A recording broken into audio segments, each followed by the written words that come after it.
Hi all, welcome to football arena. Argentine super താരമായ Julian ആൽവരസുമായി ബന്ധപ്പെട്ടുകൊണ്ട് ഒരുപാട് റൂമറുകൾ പ്രചരിച്ചിരുന്നു. അതായത് അത്ലറ്റിക്കോ മാഡ്രിഡിന് വേണ്ടിയാണ് ഹൂലിയൻ ഇപ്പോൾ കളിക്കുന്നത്. പക്ഷേ അദ്ദേഹത്തെ സ്വന്തമാക്കാൻ പല ക്ലബ്ബുകൾക്കും താല്പര്യമുണ്ട്. FC ബാഴ്സലോണക്ക് താല്പര്യമുള്ള താരമാണ് ഹൂലിയൻ. ഏതായാലും ഇതിലെ കൂടുതൽ അപ്ഡേറ്റുകൾ പ്രമുഖ മാധ്യമമായ എൽ നാഷണൽ ഇപ്പോൾ നൽകിയിട്ടുണ്ട്. അതായത് ഹൂലിയൻ ആൽവരസ് 1 വർഷം കൂടി അത്ലറ്റിക്കോക്ക് സമയം നൽകി എന്നാണ് ഇവർ അറിയിച്ചിട്ടുള്ളത്. അതായത് വരുന്ന സീസണിൽ കൂടി ഹൂലിയൻ ആൽവരസ് അത്ലറ്റിക്കോയിൽ തന്നെ തുടരും.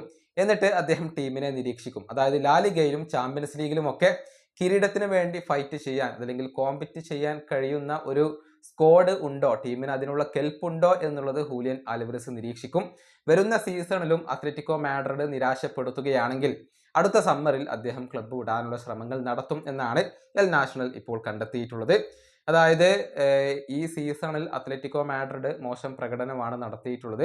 ചാമ്പ്യൻസ് ലീഗിലും ലാലിഗയിലും അവർക്ക് ആ ഒരു കിരീടത്തിന് വേണ്ടി ഫൈറ്റ് ചെയ്യാൻ കഴിഞ്ഞിരുന്നില്ല. അക്കാര്യത്തിൽ ഹൂലിയൻ ഇപ്പോൾ നിരാശ പ്രകടിപ്പിച്ചിട്ടുണ്ട്.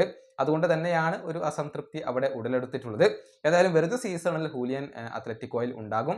വരുന്ന സീസൺ അത്ലറ്റിക്കോക്ക് നല്ല രൂപത്തിലല്ലെങ്കിൽ ഹൂലിയൻ ക്ലബ്ബ് വിടും എന്നുള്ളതാണ്. FC ബാഴ്സലോണക്ക് അദ്ദേഹത്തെ സ്വന്തമാക്കാൻ വലിയ താല്പര്യമുണ്ട്. അവർ ഫേവറേറ്റുകളാണ് എന്ന കാര്യം കൂടി എൽ നാഷണൽ ഇപ്പോൾ റിപ്പോർട്ട് ചെയ്തിട്ടുണ്ട് എന്നുള്ളതാണ്. ലാലിഗയിൽ മികച്ച പ്രകടനം ഈ സീസണിൽ ഹൂലിയൻ പുറത്തെടുത്തിട്ടുണ്ട്. 37 മത്സരങ്ങളിൽ നിന്ന് 17 ഗോളുകളും 4 അസിസ്റ്റുകളും അദ്ദേഹം സ്വന്തമാക്കിയിട്ടുണ്ട്. ബാഴ്സയുടെ കാര്യത്തിലേക്ക് വരുമ്പോൾ റോബർട്ട് ലെവൻഡോസ്കി ക്ലബ്ബ് വിടാനുള്ള ഒരുക്കത്തിലാണ്. അതായത് വരുന്ന സമ്മറിൽ ലെവൻഡോസ്കിക്ക് ക്ലബ്ബ് വിടേണ്ടി വന്നേക്കും. ആ സ്ഥാനത്തേക്കാണ് ബാഴ്സ ഇപ്പോൾ ഹൂലിയൻ ആൽവരസിനെ പരിഗണിക്കുന്നത്. ഈ വീഡിയോയുടെ അവസാനിപ്പിക്കുന്നു. അടുത്തൊരു വീണ്ടും കാണാം.